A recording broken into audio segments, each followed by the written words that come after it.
You can trade up and down and trade intraday without a bias. But you can't trade without an intraday bias in the beginning because you don't know what you're doing, which is the reason why I tell you focus on directional trading in the beginning. Not because that's all you should do, but you have to have a baseline to grow from and then be able to track your progress. And when you go into drawdown, you go right back to basics. Go back to the basics. What are we in? Are we in a bullish day or a bearish day? I want to focus there. What time of the day am I looking at? Okay, I'm going to wait till it's really easy for setups to form. What does that sound like in ES?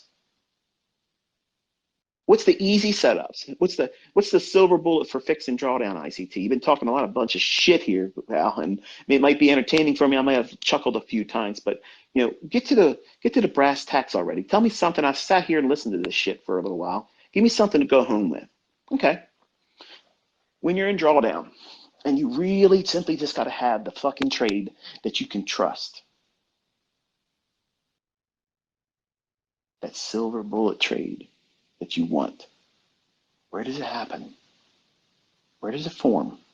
And also, how can I use this even when I'm not in drawdown, where it forms consistently? Where does it form, ICT? Come on, spill the beans, man. All this build up, all this bullshit, spill it. That's my cards. See that? I'm such a dick.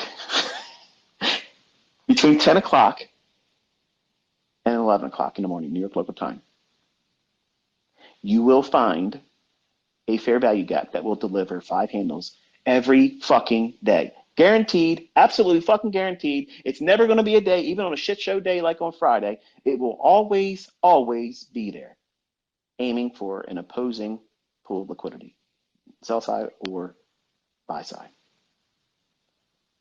In my head, when I'm waking up, sometimes my wife prevents me from getting in front of the charts right at 9:30.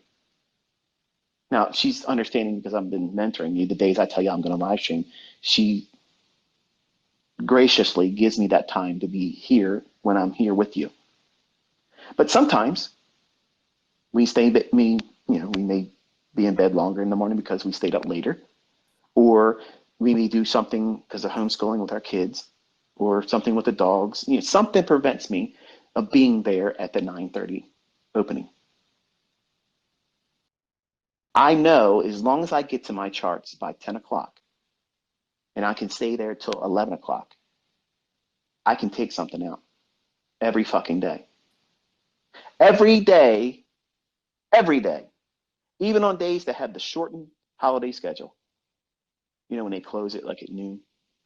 Don't believe me. Don't take my fucking word for it, folks. Don't believe anything I just said to you because I want you to go into your charts and you'll see it's always there. Absolutely. Guaranteed. 100%. It's always there. There's your silver bullet. There's your pasture funded account bullshit. There's your fucking Win the Robbins Cup model. There's everything you're looking for.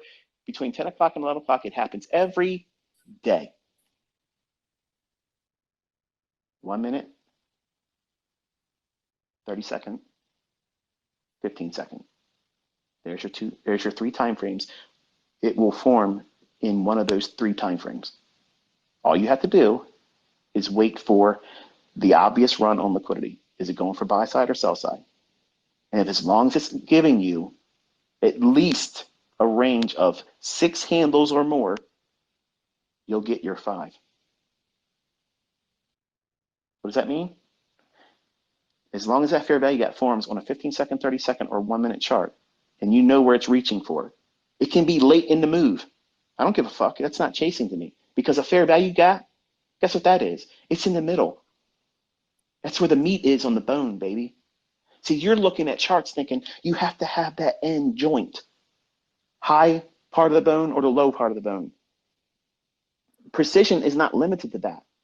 When you look at a chicken leg, okay, where's all the meat at? It's not on the ends. It's in the middle. It's in the middle. It's in the bulk end of one of those ends of the leg, but to the middle of the bone. And you get down to the opposite end, it's thinner. It's not a lot of meat down there. It's just a tendon down there. Nobody likes to eat that. A fair value gap is how you enter a trade that's in motion.